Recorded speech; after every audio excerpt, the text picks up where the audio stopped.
Hi everyone. Today we're going to be talking about the definite integral. Just to remind you of where we left off with the past two lessons, we were talking about estimating the area under a curve, and we did that by splitting up the region into a number of vertical strips and basically splitting it up into rectangles. And then where that discussion led us is we said, what if you used more and more and more rectangles? What if you let the number of rectangles approach infinity? And that's what we're going to actually do in this lesson. All right, let's go ahead and get started. All right, so before I tell you what the definite integral means, I want to remind you that we have seen that an expression of the form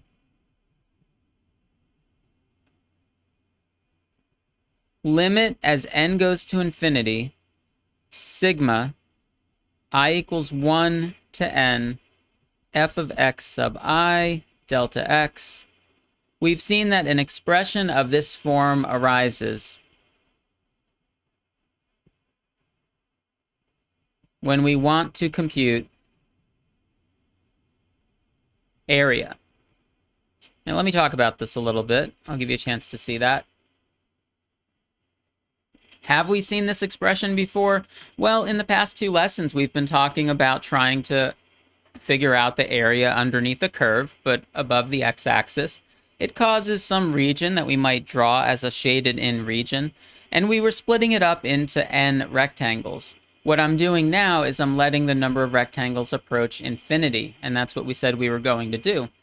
So this is the Riemann sum, where the limit of n goes to infinity. Now, I'll say that I think in the previous lesson, I might have used the letter k instead of the letter I, but it's the same thing. It's just a different label.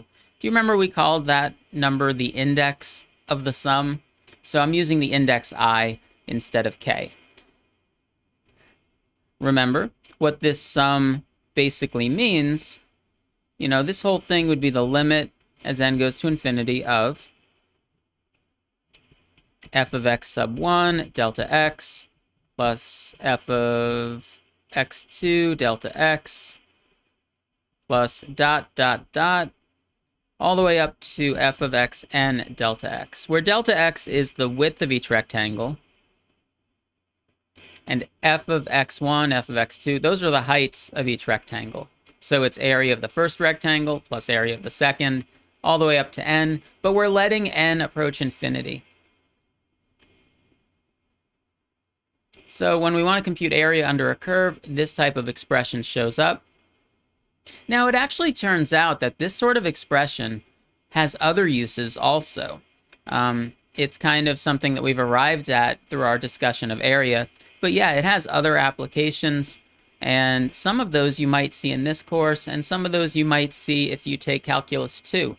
But basically, this expression is so important to calculus that it has its own name, and it has its own definition, it has its own notation, and we're going to talk about it for the rest of this lesson. So let's get into this definition. Okay, so this is a really long definition, so I went ahead and wrote most of it just now. So I didn't finish writing it yet, but let's see what I wrote here. If you have a function defined for an interval from a to b, that seems like the setting that we've been working with lately. We divide the interval into n subintervals of equal width. We've done that before. This is the width. We said this formula in the previous lesson. We let x0, x1, x2, up to xn be the endpoints of these intervals, really the subintervals. We said that in the previous lesson, I think. And we let x1 star, x2 star, x3 star, etc. be any sample points in these subintervals, so that xi star lies in the ith subinterval. What does that part mean? I'll tell you what that part means is that x1 star, x2 star, etc., they could be the left endpoints, the right endpoints, the midpoints, remember we had the midpoint rule? That's why we're phrasing this in a way that gives us some flexibility. They could be any of those rules we talked about. They could even be something else, as long as they come from their respective subintervals. All right, so far, what I've outlined here is we have a function, we have an interval from A to B. We are going to be interested in the area under f from A to B, and this is kind of the setting that we've been working in, splitting it up into n vertical strips. Then, there's a big then, the definite integral, let's underline that, the definite integral of f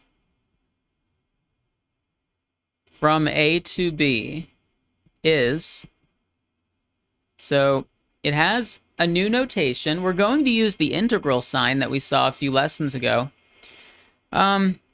What's different about it, though, is it's going to have a little a underneath it and a little b on top of it. And it's the definite integral of f of x dx. And it is defined to be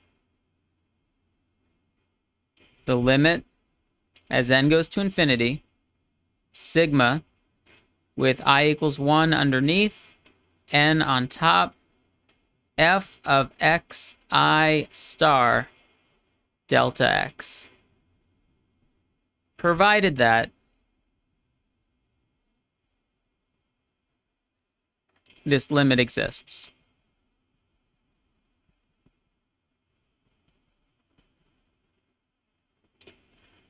All right, that was a long definition. The first paragraph is really just trying to establish that we have a function, we have an interval, we're splitting it up into subintervals. It's the type of thing that we've been doing when we were approximating the area under the curve. This expression on the right-hand side here, up above, I said that this is basically the exact area under the curve, right? If you let the limit as n goes to infinity, that becomes the exact area under the curve. And we are now calling it the definite integral, and we're writing it in this way. I have two little things to say underneath this definition. If it does exist, meaning if the limit does exist, we say that f is integrable on the interval from A to B. So that's the word integrable. It means that the definite integral does exist. It's going to turn out that a lot of functions that we're interested in for calculus are integrable, so that's good news. And a key idea, I know this was a long definition, but a key idea to keep in mind is that the definite integral from A to B, which we write this way, it looks kind of like the indefinite integral that we talked about a couple of lessons ago, except it has an A on the bottom, a B on the top. It equals the area under f of x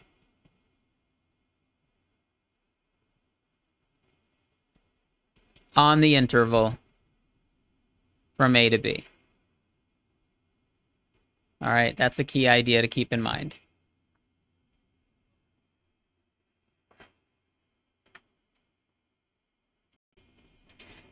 All right, so this expression is supposed to equal exactly the area, by the way. It's not an approximation like we were doing before. It is the exact area under the curve. Couple of notes about it. Now that we have some of the terminology out of the way. Well, actually, we still have more terminology. So A is called the lower limit.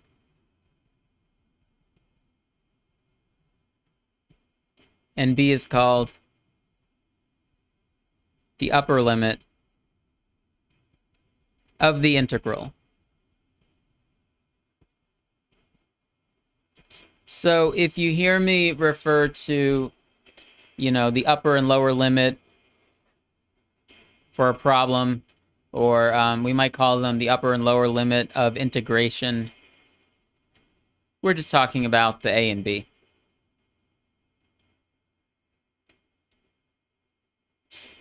For now, the symbol dx, it doesn't really have much meaning by itself. It just tells us that x is the independent variable.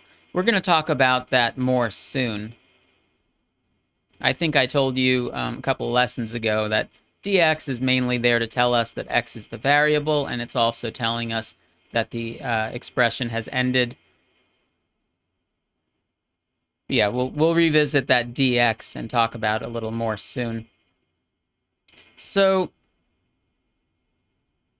in a previous lesson, I guess it was 2 videos ago, when we were approximating area under a curve, I said that the area under f of x equals x squared from 0 to 1 was 1/3. We spent a long time on that example. We were approximating it. We were getting things that were approximately 1/3. And then at the end of it, I said that it equals exactly 1/3. With this new notation, this is what that looks like. It's the area under x squared on the interval from 0 to 1. And I said that it equals exactly 1/3. Now, here, we could draw another picture of it. Like this. There's 1, there's 0, right? And this area is 1/3.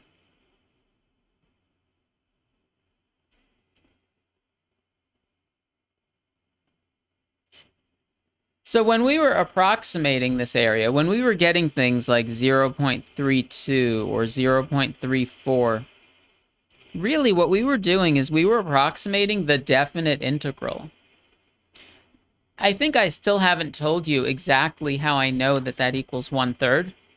We'll talk about that soon. How about this? I'll show you one that we can do right now.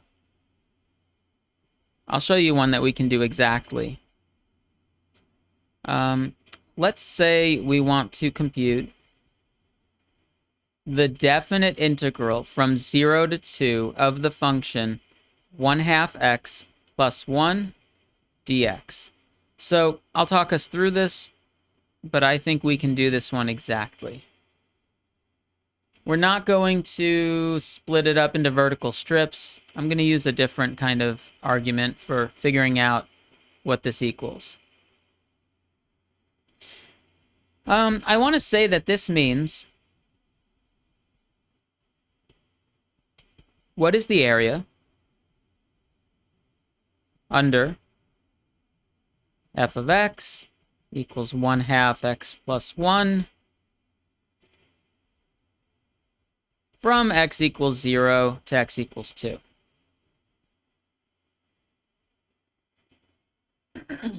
You see why we have this notation. It's a much more abbreviated form instead of having to write out this entire sentence.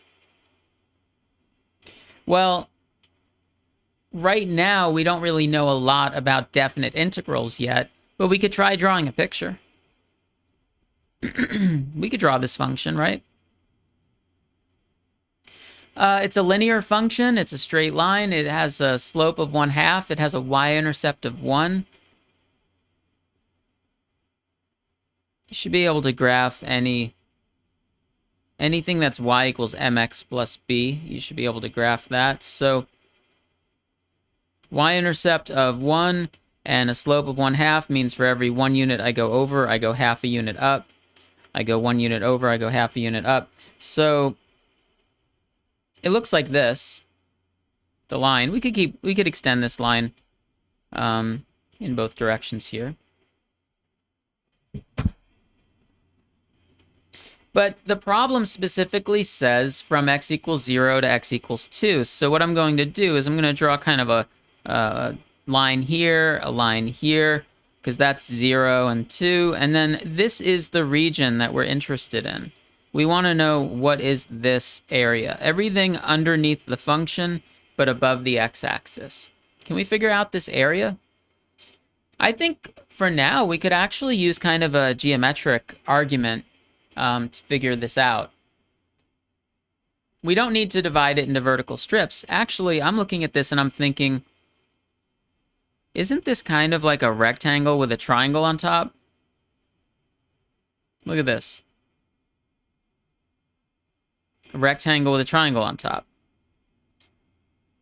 I know the area of both of these shapes. If we could figure out both of these areas, we could just add them up and say that's the total area. So what's the area of this rectangle? It's the width times the height. 2 times 1. And what's the area of this right triangle?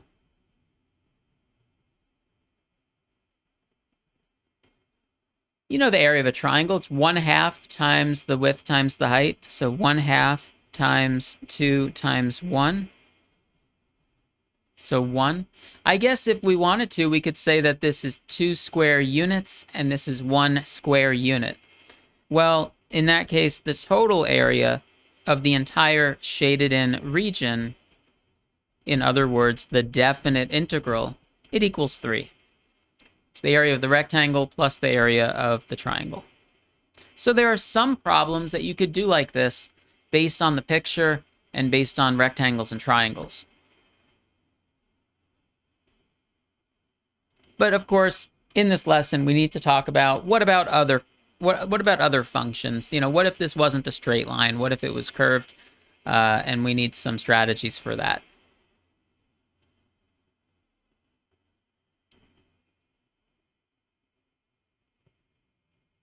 Oh, by the way, I'll just tell you, you see that in my final answer to this question, I just wrote 3 and I put a box around it. I didn't actually write square units. I didn't say it's 3 square units. I just said it's 3. And the reason is, even though this represents an area, we typically don't write units squared. When we work with definite integrals, we usually just write the number, and that's that.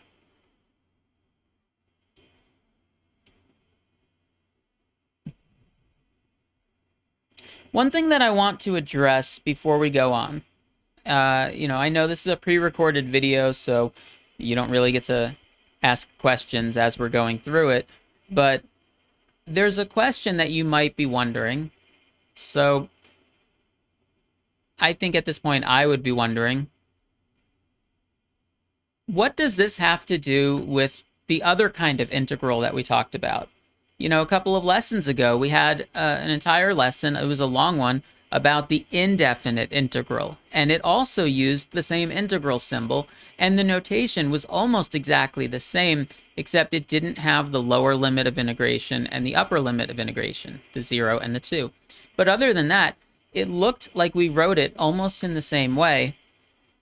But remember, the indefinite integral, it seems like it meant something totally different. It seems like it meant the family of all antiderivatives. What does that have to do with this? Like, why are these both called integrals? Why do we use the same symbol for both of them? Why does the notation almost look the same and they have the same word, integral, when one of them seems to be about the family of all antiderivatives and the other seems to be about the area under the curve? They seem like different concepts. So why are we using the same word? And the answer to that is coming soon. That's the best I could say right now. We are going to answer that, and we're going to see that they are more connected than you might think. All right, so just trust me that we will get there. All right, so let's talk a little bit more about integrals and area.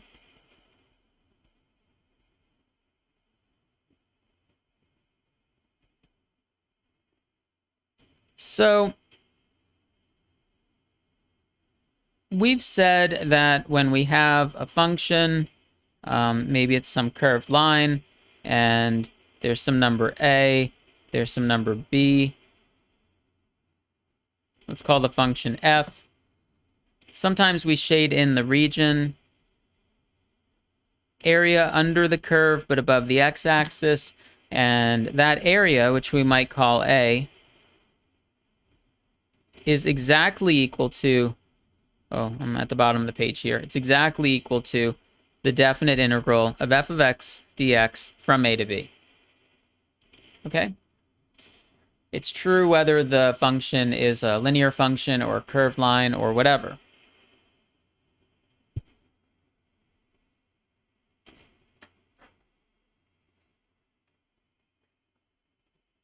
But what if part of the curve goes below the x-axis?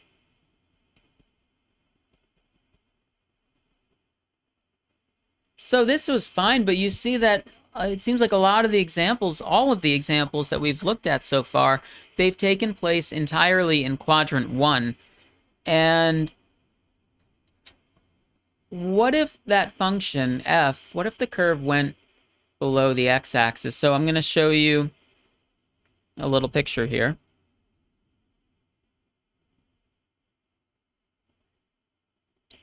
What if I had a curve, f, that went something like this?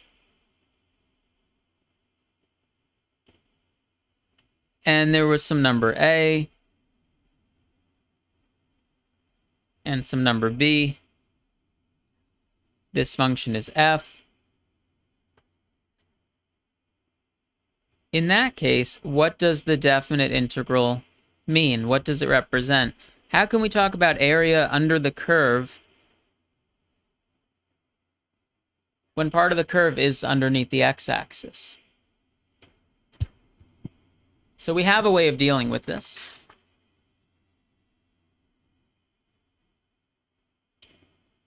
We have a way of dealing with this, and I think what I'm going to do is draw this as a separate picture.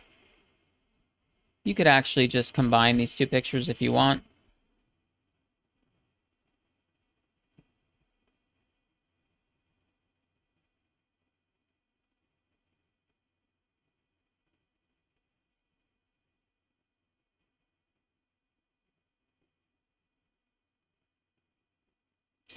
All right, so what we do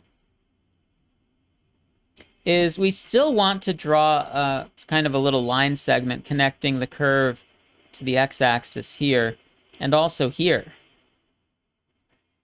And we could still kind of try to shade things in. I'm going to shade in this. Except when I get over here, I'm going to shade in this. And I'm going to label these two regions separately. I'm going to call the first one A1 and the second one A2.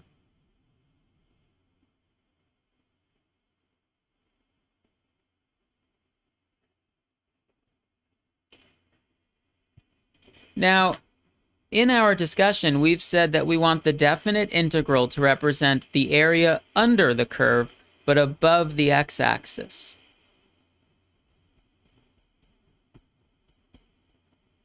So what happens when we have A2? A2 is an area above the curve and below the x-axis. It seems backwards. So the way that we handle this is we define the definite integral in this situation to be A1 minus A2.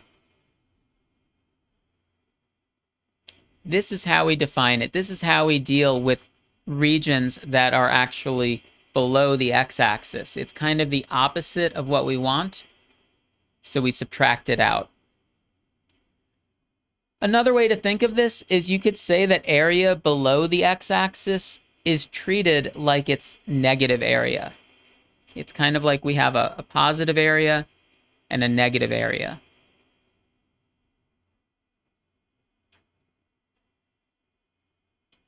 So that's how we handle it if it goes below the x-axis. Here, I'll show you a little problem that we could answer based on this idea. Let's say we want to evaluate the definite integral from 0 to 2 pi of sine x dx.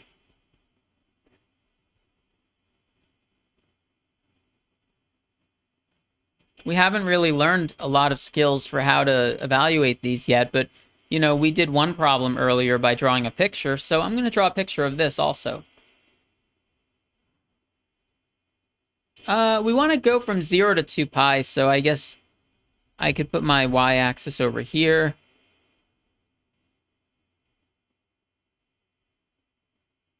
You know, because I know we're not really going to the left of that. This picture is going to be kind of starting at 0. It's going to go all the way to 2 pi. Let's also mark pi. All right, so do you remember what sine looks like? It goes like this.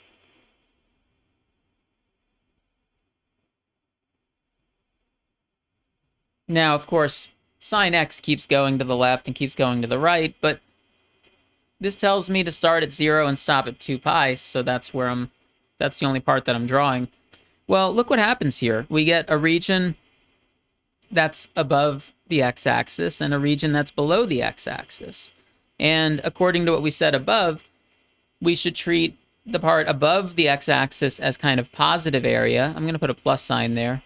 And we should treat the region below the x-axis as kind of negative area. I'm going to put a minus sign there. Do you see that these two regions look like they have exactly the same shape? There's this nice symmetry that's happening. So in fact, based on this picture, I think we can kind of figure out what this equals. This actually equals 0.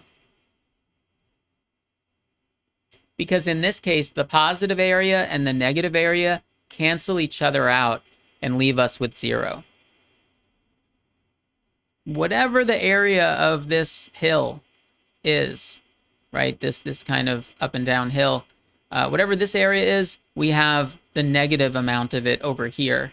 So just like the A1 minus A2, you're going to have this minus this. They're going to cancel out and leave you with nothing. They're going to leave you with 0 area.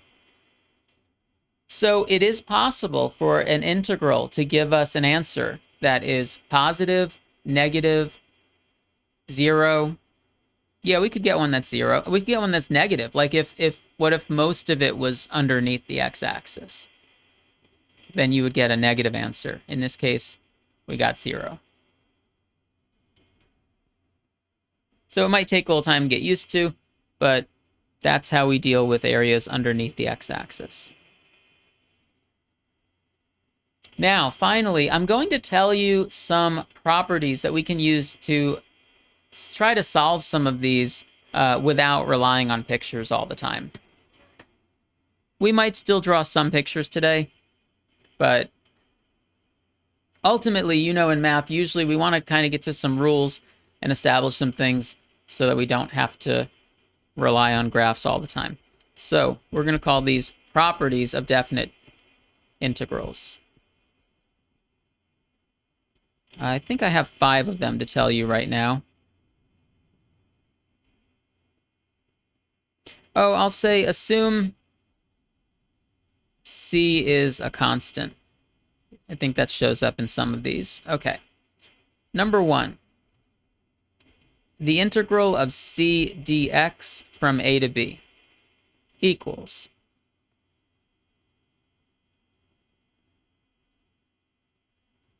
there's going to be a formula on the right-hand side.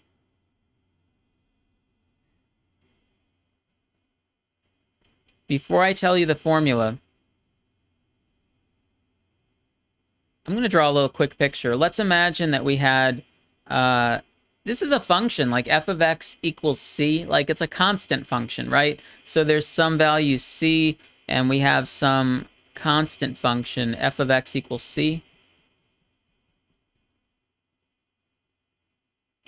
And there's some a down here and some b over here, and we're interested in the area of this region. That's just a rectangle.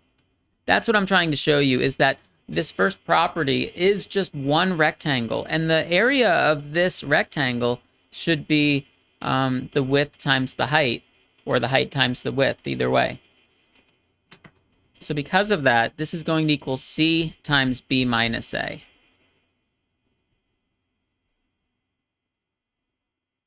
Why is it C times B minus A? C is the height of this rectangle.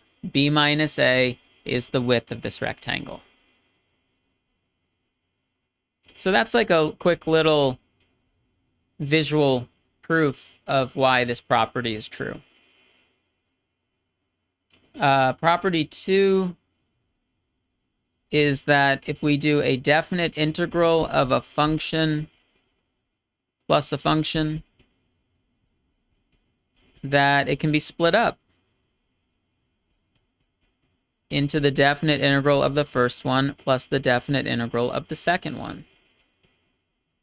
The reason is because, well, I guess we would have to draw, maybe we would draw it to kind of figure this out, because when you add two functions together, I don't know if this one is quite as obvious, but it's the area under f and the area under g equals the area under f plus g. When you add the two areas, it adds up to the total area.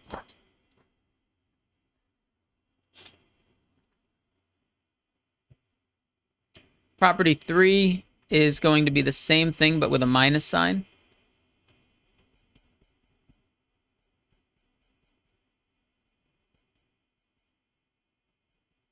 So these are good properties to know. It means that definite integrals behave kind of the way, you know, some of the properties are things that we would kind of hope that these properties are true, and it turns out that they are. Properties 2 and 3, we like when things like that show up in calculus. It means you can split the integral up into its component pieces. I think I said I was going to have 5 properties for you now. And property 4 is C times f of x dx. Maybe you can guess what I'm going to say here. Yeah, we can pull the constant out. We can pull the constant out.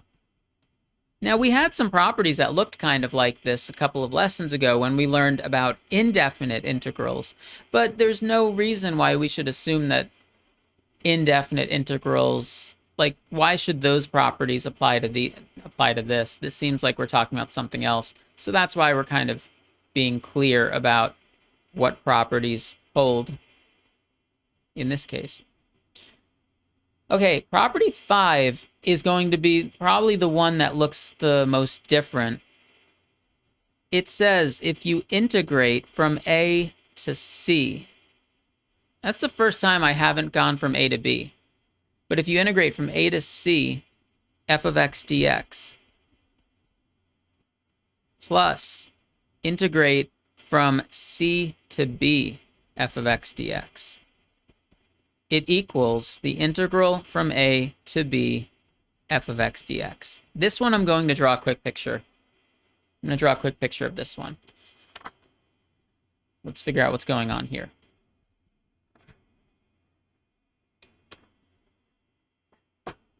All right, basic idea behind property 5 is that you have some kind of curve. You have some number A over here. You have some number B over here, and there's some number C in the middle.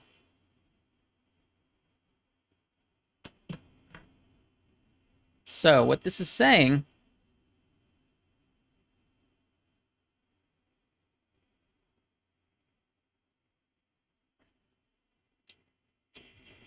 it's saying if you take the area from A to C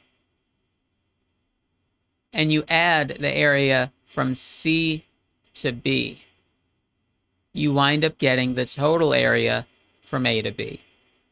So it's a region that's been chopped up into two pieces. You take this portion, and then you add this portion. And when you add them together, you get the entire area from A to B. So that makes sense, right? Based on these properties, we could start to try to solve some problems. I'll show you one. Let's say we want to evaluate the definite integral from 0 to 1 of the function 4 plus 3x squared dx. Parentheses there. The dx is always kind of all the way on the outside. So I'm going to say that this, according to these properties, we could split this up into this integral plus this integral, 3x squared dx. And then it's like we took a problem and we split it up into two smaller problems. We could also, hold on a second here, we can also do something with that second one. We could pull the 3 out. We can see if that helps us or not. All right, well, here's the trick. Here's the trick to this one. The only reason why we're able to finish this problem is because we know this, right? Just this piece right here, I said that this equals 1/3. Maybe I still haven't fully justified why that equals exactly 1/3, but there it is. We're going to use it, and I think before this lesson is over, you're going to know why it equals exactly 1/3. Oh, what's the other one, though? What about this 0 to 1 of 4 dx? Well, we could use property 1. Property 1 says that that equals this. So 3 times 1/3. So you get 4 plus 1. You get a total area of 5. And I guess we answered this without drawing any pictures. I guess this is a parabola, right? 4 plus 3x squared, parabola that opens upward. We figured out the area under the curve from 0 to 1, and it's 5 square units.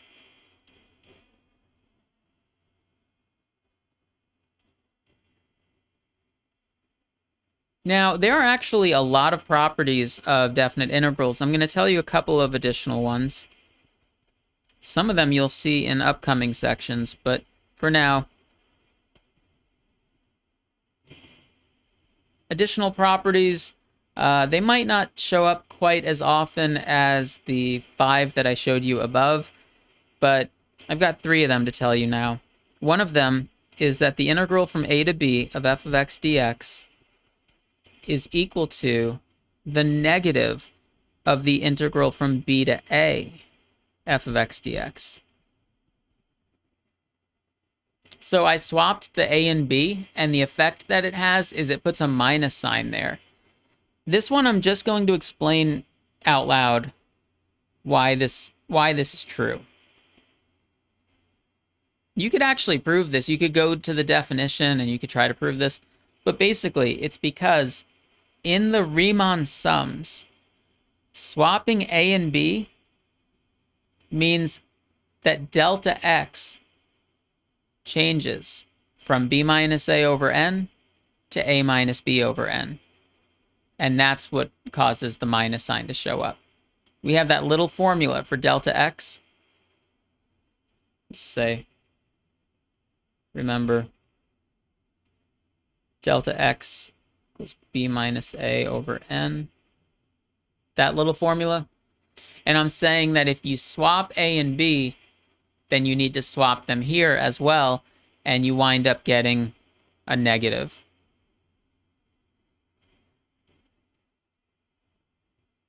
Another property is if you integrate from a to a of a function. So what do you think that equals?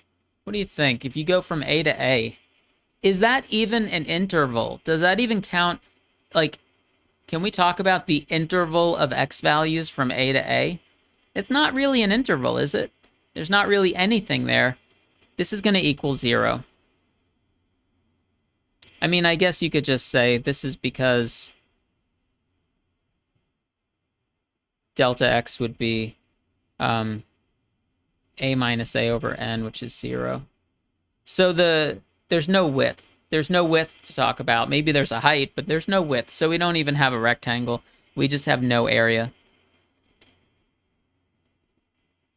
So if you ever find yourself integrating from a number to itself as the lower limit and upper limit of the integral, just equals 0. And one more additional property for now is, this one is a sentence. Continuous functions are integrable. Yeah, so we haven't really talked about which functions are integrable and which ones aren't. Oh, by the way, when I say continuous functions are integrable, that doesn't mean that those are the only functions that are integrable, right? Continuous functions are, and so are some others. But I just wanted to state this for now because a lot of the functions we work with in calculus are continuous, and now we know that we can integrate them. Polynomials, earlier we talked a little bit about sine x, but this also means other functions that we know are continuous, like e to the x, and, logarithms and combinations of functions and stuff. We know now that we could find the area under the curve. The definite integral is defined.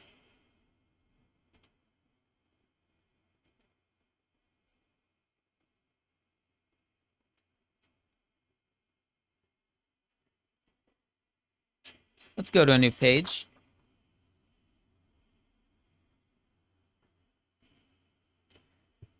A quick remark before we go any further. Just because I feel like so much of what we've been talking about is taking place in quadrant 1, I want to say that in a definite integral, A and or B could be negative.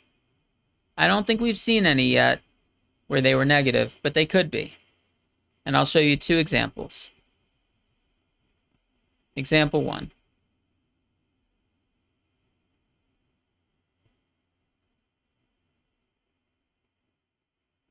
What if we integrate x squared dx from -1 to 1? Well, that equals the area of... Isn't that the same parabola that we've talked about? But this time the lower limit of integration is different. So actually what we're getting is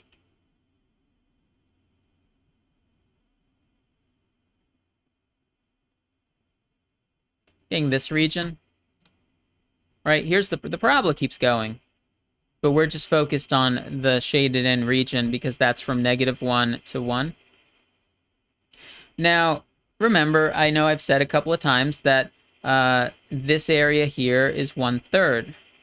Well, this other area here is a complete mirror image of it, and it's also going to be 1/3. Now, this area on the left side is a positive 1/3. It's not negative. The reason why it's positive is because it's above the x-axis, right? It's area below the curve, but above the x-axis. So the total area then is 2/3. You just add them together. It's like the A1 plus A2.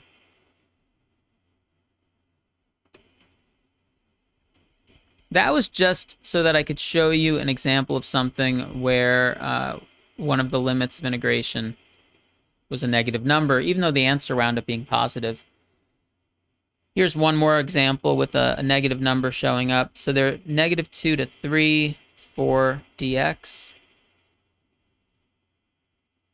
Actually, you know what? Let me have you try this one. See if you can figure out what this equals.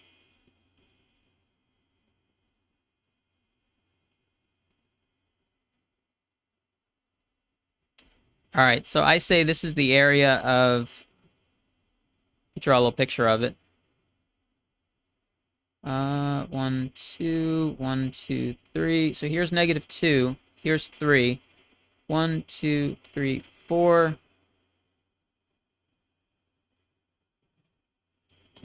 It's a rectangle, right?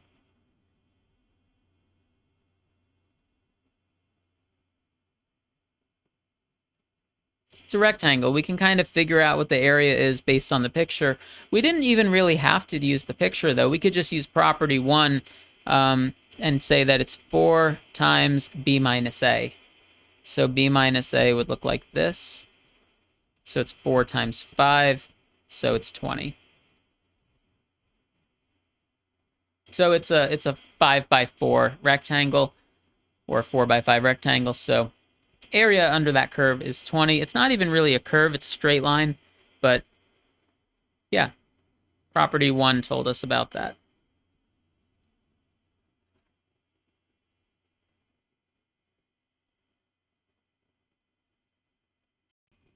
So I thought maybe I would take a quick moment here, since we're in the middle of the lesson, just to tell you that we're kind of done with the definitions and terminology, that kind of thing. And we've seen that we can evaluate some of these based on pictures. We've seen some properties. And if you wanted to take a break, now is a good time to take a break, because we're about to do something big. We're about to see, how did I know that that area was exactly 1/3? And just in general, how is this kind of integral related to the other kind of integral? So that's what we're going to cover right now. All right, let's go ahead. All right, so our next big thing to discuss about definite integrals are, practically, how do we evaluate them? I mean, we've been talking about them being the area under the curve, and that it's basically an infinite number of rectangles. So how can we get the answers without thinking of an infinite number of rectangles? And the answer to that is called the evaluation theorem. The evaluation theorem is called that because it's going to tell us how to evaluate definite integrals. And it says, if f is continuous on the interval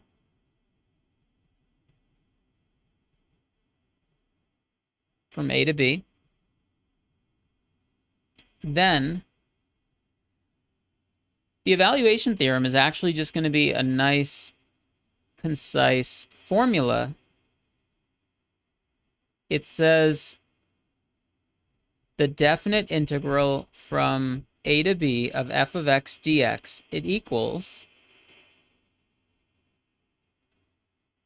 capital F of b minus capital F of a, where I have to tell you what capital F is, because right now this doesn't mean anything yet until we finish the sentence. All right, where capital F is any antiderivative of lowercase f. That is, capital F prime equals lowercase f. So here it is. This theorem is telling us how we're going to evaluate these in general for the rest of the course. We're going to really use the evaluation theorem a lot. It tells us if we have a definite integral that we want to evaluate, we can find any antiderivative of the function. And then it looks like we kind of substitute in b, and we substitute in a, and we put a minus sign in between.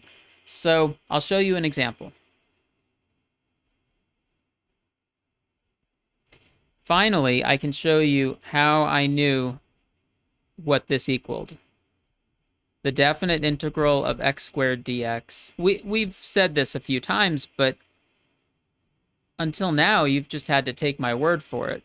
Now we can actually use the evaluation theorem, and you'll see how did I know what this answer is. So the idea is we know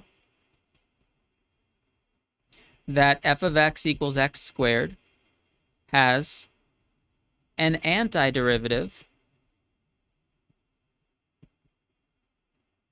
capital F equals, you remember how to find antiderivatives of this, right? So this would be 1/3 x cubed. Or you could write it as x to the 3 over 3.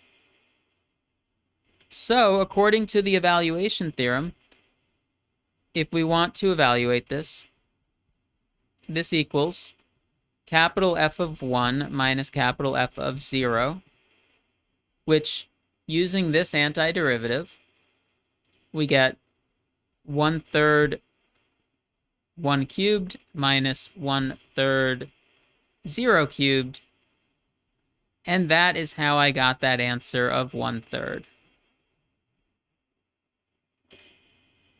I used the evaluation theorem. So it turns out that antiderivatives, which we talked about a few lessons ago, are actually very important to help us deal with definite integrals also. So here's a big idea. Here's a big idea. The evaluation theorem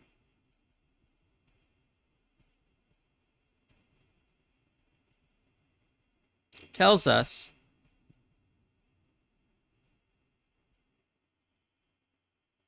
how definite integrals, which kind of represent area, it tells us how they are related to indefinite integrals, right?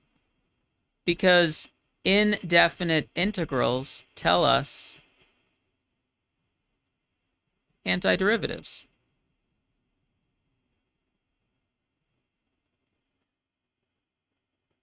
This is just barely fitting on the screen. There you go. It tells us how the two types of integrals are related to each other.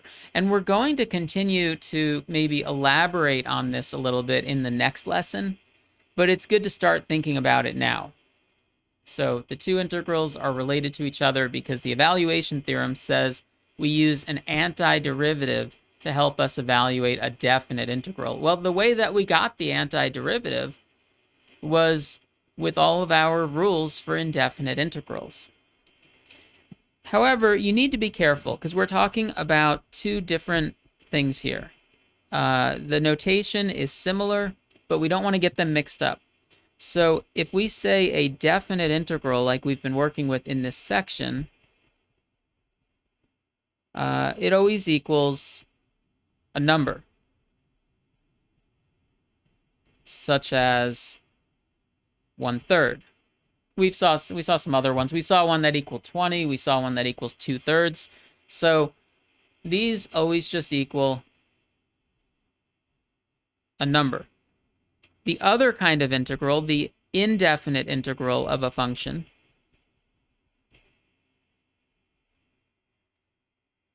it's the family of all antiderivatives, also known as the most general antiderivative of f. And it equals a family of functions. Functions of x. Such as, an example of an answer we might get to an indefinite integral problem might be 1/3 x cubed plus c. So we don't want to mix up the two kinds of integral. Now, we're going to be evaluating some more of these in this lesson. Let's see. There's one little bit of notation that I want to tell you, something that's just a little helpful way to write things.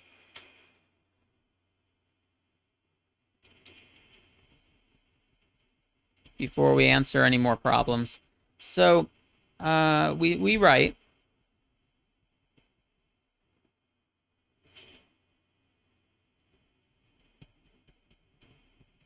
this or this. I usually use the second one to mean capital F of B minus capital F of A. So another way that we could write the evaluation theorem is we could say that the definite integral from A to B is equal to, I'm going to use that second one that's up above. I wrote two different ways that you can write it. I like the second one where you put the brackets on both sides. So what this is saying, this is a new notation for us. We've never done this like this before. But it's basically saying you take what's inside the brackets and you're going to evaluate it at B, and you're going to evaluate it at A, and you're going to put a minus sign in between. So I want to show you an example problem of solving a definite integral and using this notation, because I think it'll make more sense when you actually see it in use. So I'll do this one. We're going to evaluate the definite integral of x squared minus 3 dx from 0 to 3.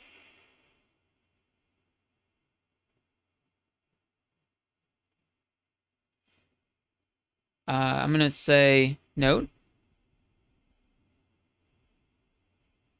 an antiderivative of, and, you know, in future problems, we probably won't write so many words, but an antiderivative of f of x equals x squared minus 3 is, how do you find an antiderivative of it? Well, you could use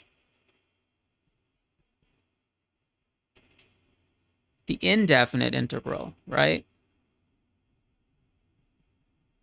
So you could use the indefinite integral of x squared minus 3 dx. And this type of problem is something that we did a few lessons ago. And we could say that it's x to the third over 3 minus 3x. Now, ordinarily, we would write a plus c.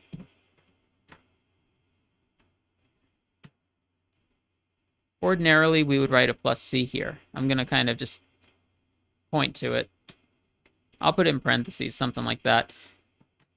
Now, I don't really need the plus c here because the evaluation theorem just says that you can use any antiderivative. And I'm just saying an antiderivative of this function is this. This is one of the antiderivatives of this function. So the evaluation theorem says you could use any antiderivative. Well, it seems like it makes sense to just use this one. Like, why should we add a constant? If we just let c be the constant 0, then we can just work with this. This seems like the simplest antiderivative. So we'll work with it because it seems like the simplest one. All right, so this means in the new notation, I'm going to use brackets and write the antiderivative that we found. And on the right side of the brackets, I'm going to put the 3 and the 0. And we're going to get a number, right? The final answer needs to just be a number. But we're not done yet, but I just want to emphasize what this means. This means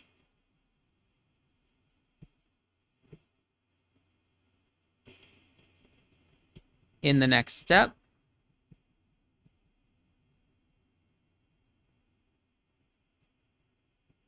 we will do f of 3 minus f of 0, where capital F of x is the thing in the brackets.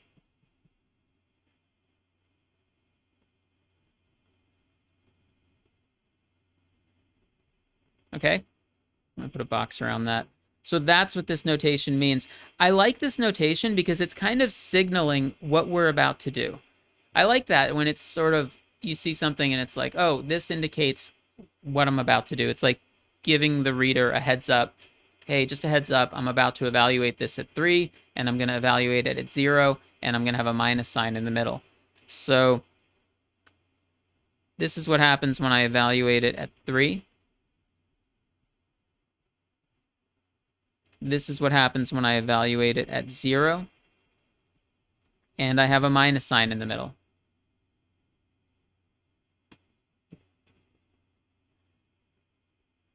Okay, so do you see that this is f of 3, and this is f of 0, and there is a big minus sign in between them? This whole thing is going to simplify to just some number, right? I mean, 3 to the third is 27, so this is 27 over 3. This is 9. This is 0 minus 0. So in this case, that's just 0. Oh, 27 over 3. 27 over 3 happens to be 9. So I guess in this problem, we're actually getting an answer of 0. That's okay, that's the answer. We saw a problem earlier involving sine x where the answer was 0, so we know that it's possible that a definite integral might have an answer of 0.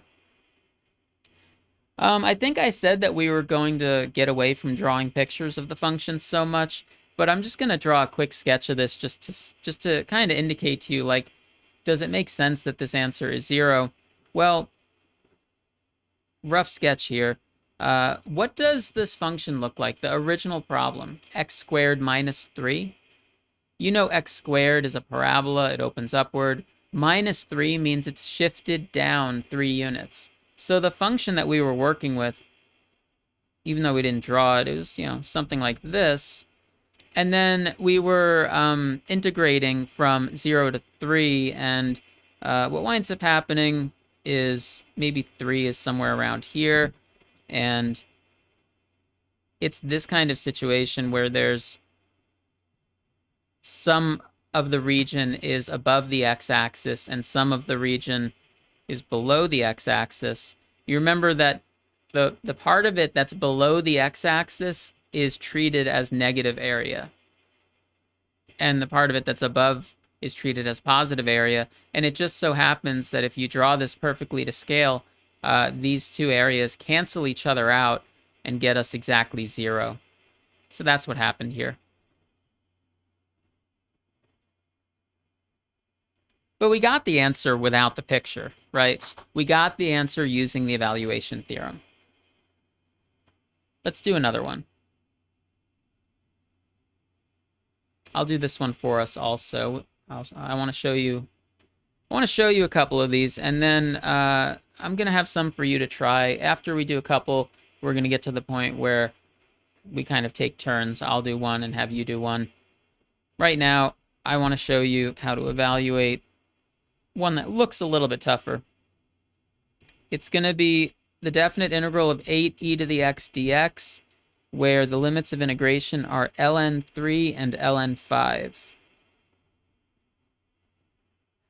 You should always remember that ln3 and ln5, those are just constants, right? ln3 is some number. ln5 is some number.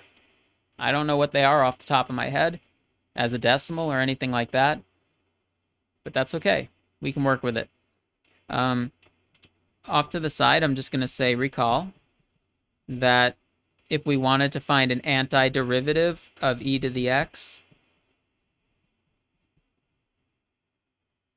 it equals, it is its own antiderivative. And the evaluation theorem says we could just drop the plus c because we just need any antiderivative. So we'll just use e to the x.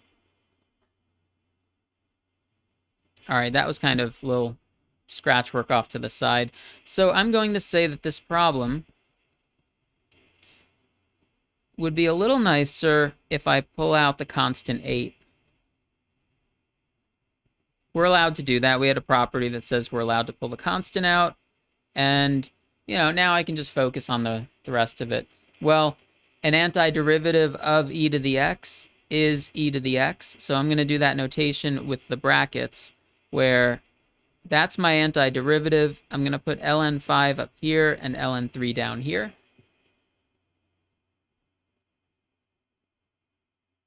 Okay, so I'm using that as my capital F.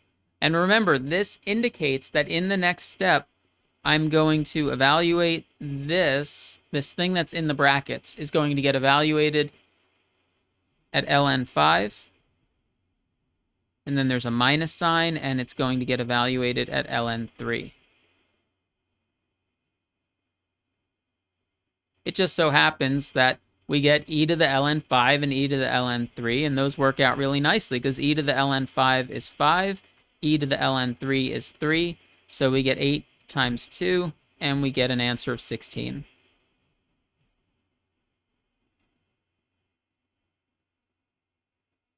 Oh, by the way, we finished this problem, but I just want to say that early in the problem, I pulled out the 8. And if you had left the 8 on the inside, I guess the 8 would be in the brackets here, and you would still get the same answer. It would be fine. I mean, I guess what you would get is you'd have the 8 inside these parentheses in, instead of being on the outside, you'd have an 8 here and an 8 here. So instead of 5 and 3, I guess you'd get 40 minus 24, and you'd still get 16. So pulling out the 8 was optional. Let's do another one.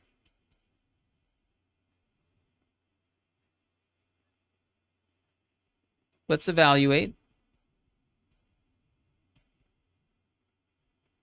This is going to be x squared plus 1 over x dx, where we're evaluating, or we're integrating from 1 to 2. Section this off here. I'll start this one out. I think that's what I'll do, is I'll start this one out and then I'll ask you to finish it.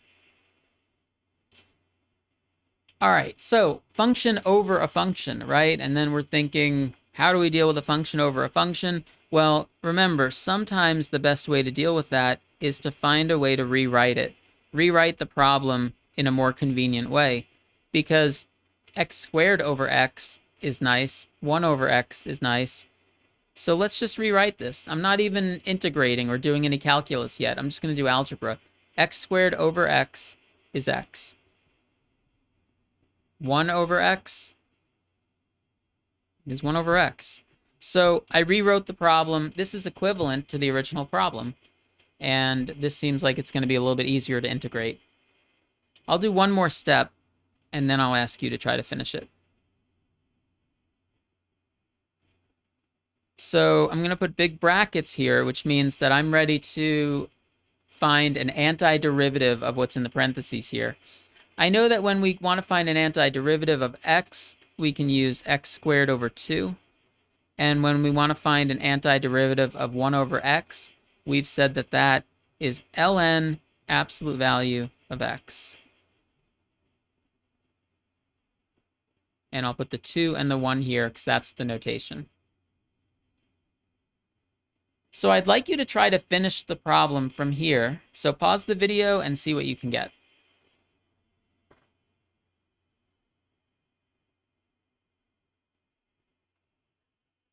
All right, so we know what this notation means, right? It means we're going to put a 2 in, and we're going to put 2 in here, minus, a big minus sign, right? So I think what's happening here is I've got this expression, and I put 2 in, and then I'm also going to put in a 1. I think it's going to help if I put parentheses, kind of like this, to make sure that I'm subtracting the whole thing, like that. So I put parentheses to group each piece. Let's see. 2 squared over 2 is 2, so 2 plus ln 2. Now I'll get rid of the parentheses, and that means I'm distributing the minus sign. So you see why the parentheses were important? Because I need to make sure I'm subtracting all of this, so it's minus 1/2 minus ln 1. Although, I guess the funny thing is, it turns out it doesn't really matter that much for this particular problem, because ln 1 is 0. ln 1 is 0. So all that's left for us to do is try to combine the 2 and the minus 1/2. So I wind up with 3/2 plus ln 2, and that's the final answer.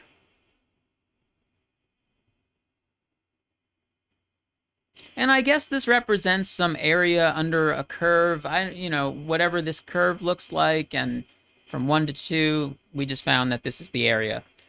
Like I said, we're kind of getting away from drawing pictures. We're happy to answer problems like this where we don't actually have to draw the function.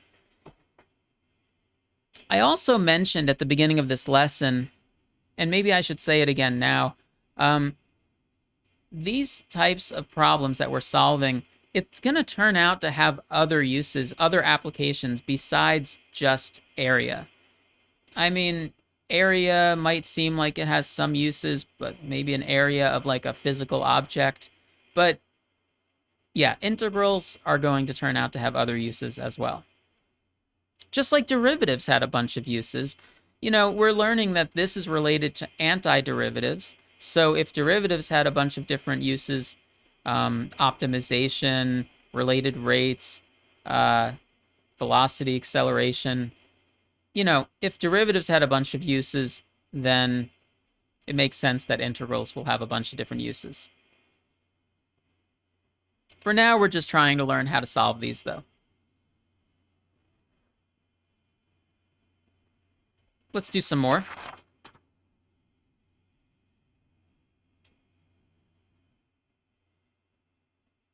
By the way, unfortunately, with these kinds of problems, there's not like a really great way to check your answer, unfortunately. When we just were doing indefinite integrals, you could check your answer. Like we actually did an indefinite integral right here. We got x squared over 2 plus ln absolute value of x. And we could differentiate this and make sure it equals the original problem. That's how you check.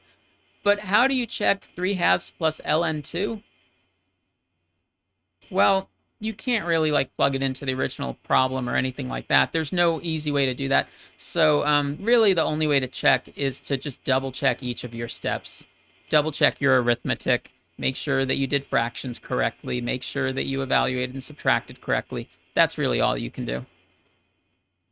Something, by the way, I didn't even mention, I dropped the absolute value sign here because I was thinking absolute value of 2 is 2, absolute value of 1 is 1, so I got rid of them.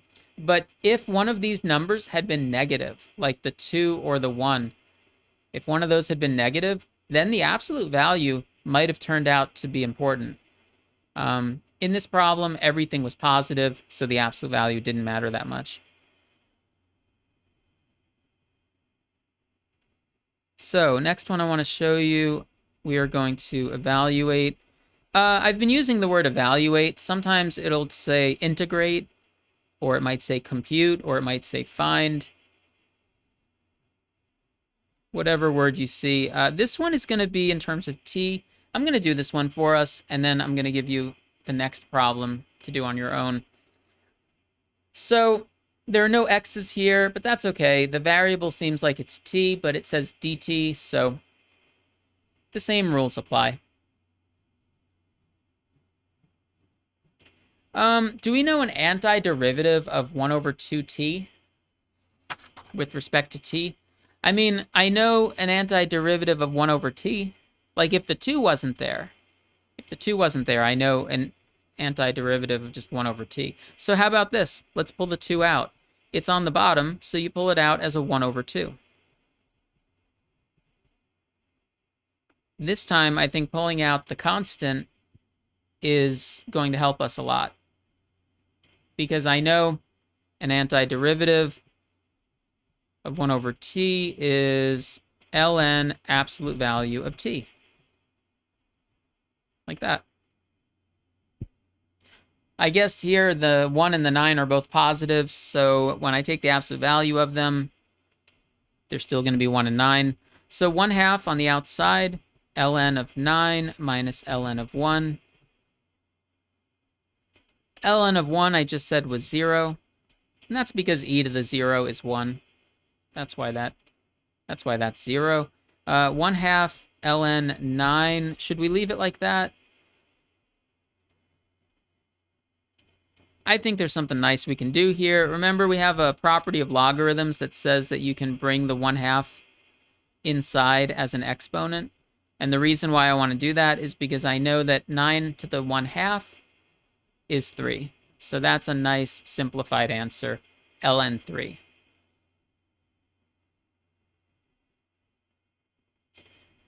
So you see, we're able to solve a lot of these problems now. There are still some problems that we don't know how to solve yet. And that's what some of the upcoming lessons will be about. Let me give you one of these to try. Here, I'll use a different word here. I'll say compute. It's the same thing, compute, evaluate. 0 to pi, that's a pi up there, of cosine x plus sine x dx. So I'd like you to try this, pause the video, and see what you get.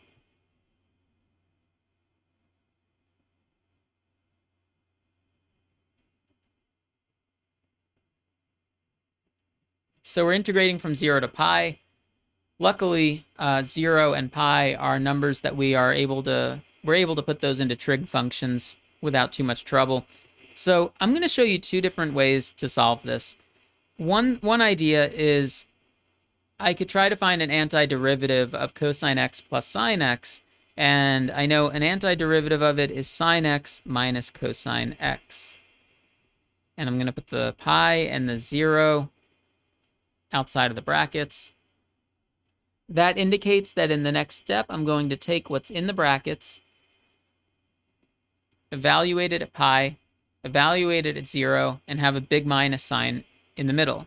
So sine of pi minus cosine of pi, big minus sign, sine of 0 minus cosine of 0. You see why I added parentheses here? I added parentheses to make sure that I'm subtracting all of this. You got like this first piece and the second piece with a minus sign in between them.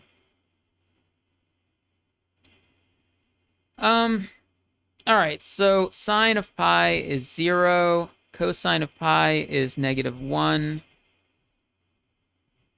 sine of 0 is 0, and cosine of 0 is 1. Yeah, that looks good. What does this all wind up being? This looks like over here, I'm just going to have a 1 minus -1. Final answer is 2. I mentioned at the beginning that there was another way to do this. I said I was going to show you two different ways. So another way that you could do it is you could split it up. You could say that this problem equals this definite integral plus this definite integral, because we have a property that said that it's okay to do that.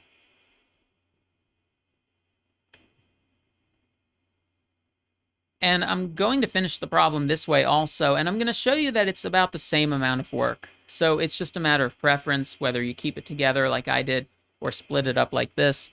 If you do this, then you get sine x, we'll put the pi and the 0 on the outside, plus over here you get negative cosine x. There's a plus, the plus sign in between them is just me copying the plus sign that was already in between them. So when you do this, I guess you're going to get sine of pi minus sine of 0 plus negative cosine pi minus, let's be careful here, minus a negative cosine 0. So we could just make that a plus, because it was minus negative cosine. And over here, this is 0, and this is 0, so this is going to simplify, and we wind up with -1 plus 1, which also equals 2. So which one of these do you prefer? I think that's about the same amount of work, so either way is fine. I think you can see essentially it's the same thing.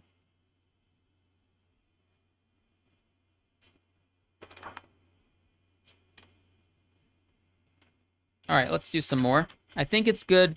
You know, we've basically covered all the material that we need to cover in this section, but I think it's good for you to see example problems, and it's good for you to try example problems.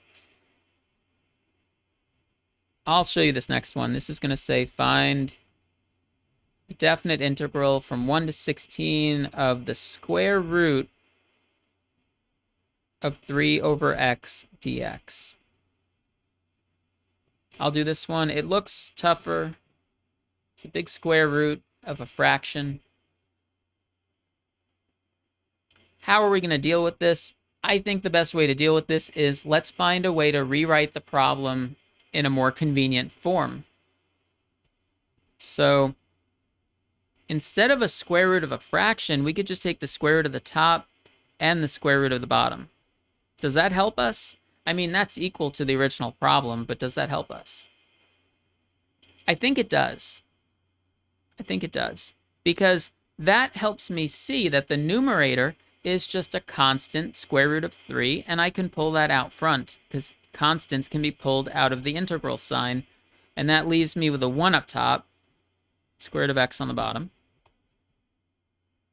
So at least the part that we're trying to integrate is a little bit simpler now because it's just 1 over the square root of x instead of how the problem started out.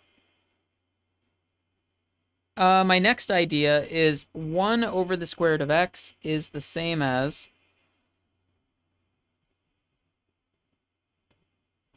x to the negative 1/2. So all of the steps that I've done so far have just been me rewriting the problem in a nicer way. So we know what an antiderivative of this is, right? Just the antiderivative of x to the negative 1/2. Remember a few lessons ago we had a rule for antiderivatives of x raised to a power? So the square root of 3 out front is still out front. We're going to put brackets here. 16 up here and the 1 down here. The antiderivative rule for x raised to the negative 1/2, it's going to be x raised to the, well, we have to increase the exponent by 1. When you increase negative 1/2 by 1, you get 1/2, and you also divide by that. That's the same rule that we use if we have to do an antiderivative of x to the third or x to the fifth. X to the negative 1/2 uses the same rule. So, all right, you know when there's a fraction inside a fraction, I usually try to do something about that. Instead of having a 1/2 on the bottom, we could have a 2 out front. And in fact, it's okay to bring the 2 all the way out. You could bring the 2 outside of those brackets. And then I guess we have x to the 1/2. X to the 1/2 is really the square root of x.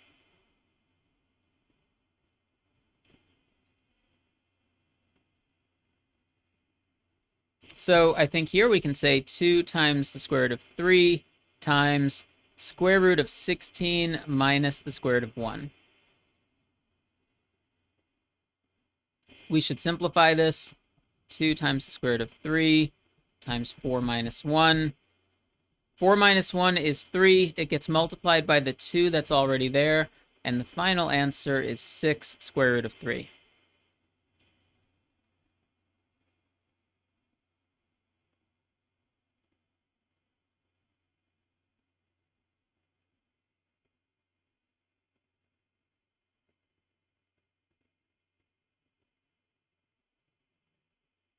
Let me give you one to try.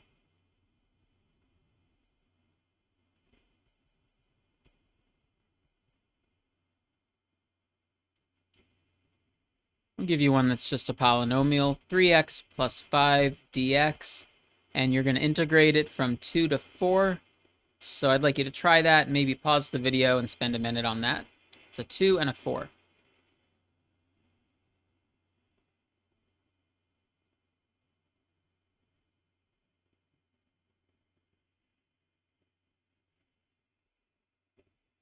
So I think we can just write this as, I'm thinking about antiderivatives of 3x, and we could write that as 3x to the 2 over 2, and an antiderivative of 5 is 5x.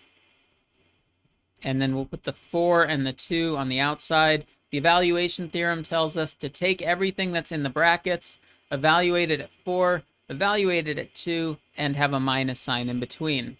So what's that going to look like? I guess we could write it as 3/2 4 squared plus 5 times 4 minus sign 3/2 2 squared plus 5 times 2. 4 squared is 16, so 3/2 times 16 plus 20 minus 3/2 times 4 plus 10.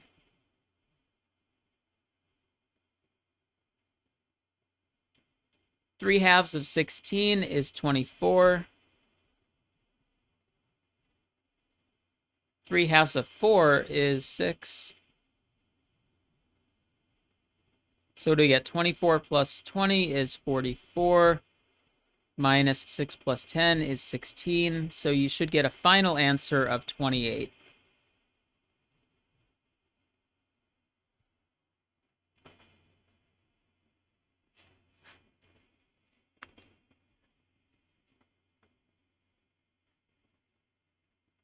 All right, so just to remind you, I didn't leave myself much room to show you this, but just to remind you, what I'm doing right here, you could call this capital F of 4, and you could call this capital F of 2. Evaluation theorem says to take an antiderivative, and yeah, f of 4 minus f of 2, where the antiderivative that we found is everything that's in here.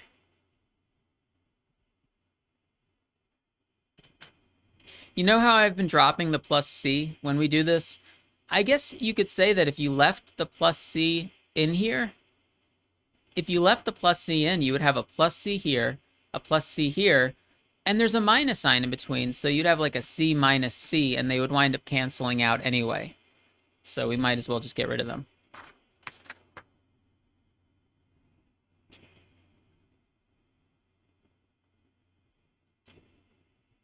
All right, I've got one more for you to try.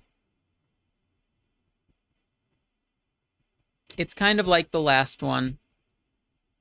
It's also a polynomial. I'd like you to try to evaluate the integral from 3 to 8 of the function 12x squared minus 10x plus 7 dx. So I'd like you to pause the video for a couple of minutes and try that.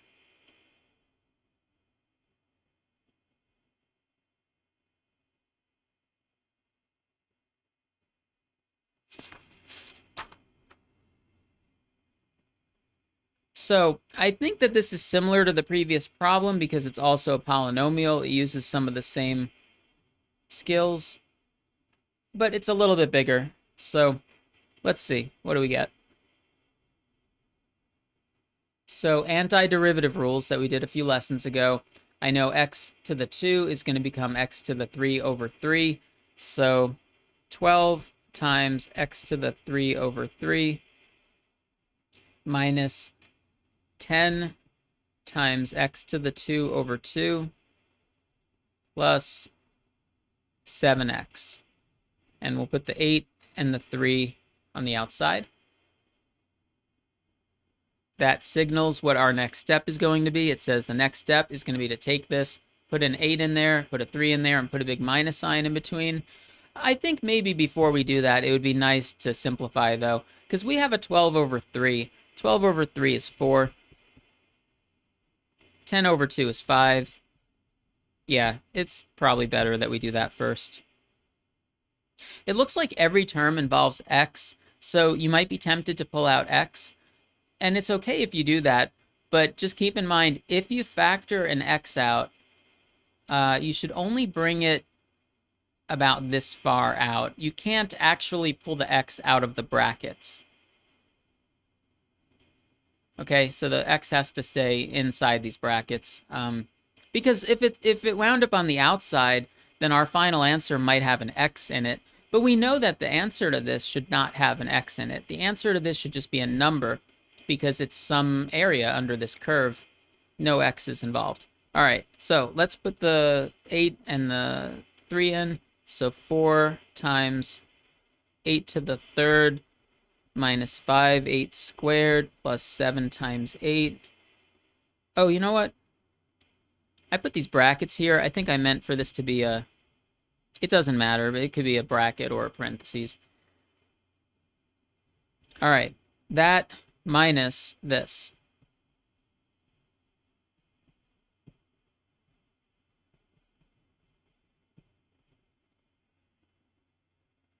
Okay, so we have to simplify this and figure out what number this equals. 8. 8 to the 3rd is 8 times 8 times 8. I know that 8 times 8 is 64. Multiply it by 8 again, and you should get 512. Over here, I have 5 times 64. Over here, I have 56. Over here, I have 4 times 27 minus 5 times 9 plus 21.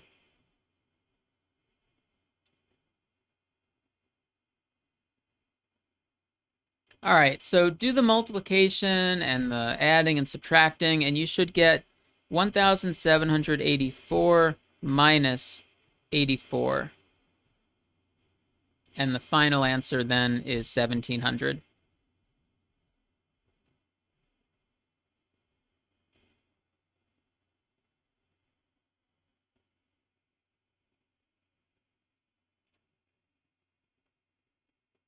All right, so that's it. I'm going to leave this up for just a moment in case anyone is copying it, and then we'll wrap things up.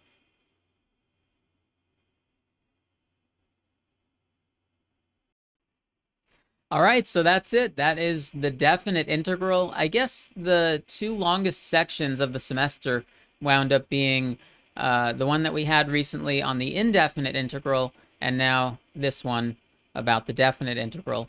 And in the following lessons, we're going to do more stuff with these. And, really for the rest of the semester, we'll be talking about these. But hopefully you got in some good practice with those last few problems. So that's it for today. Everybody take care, and I'll see you soon.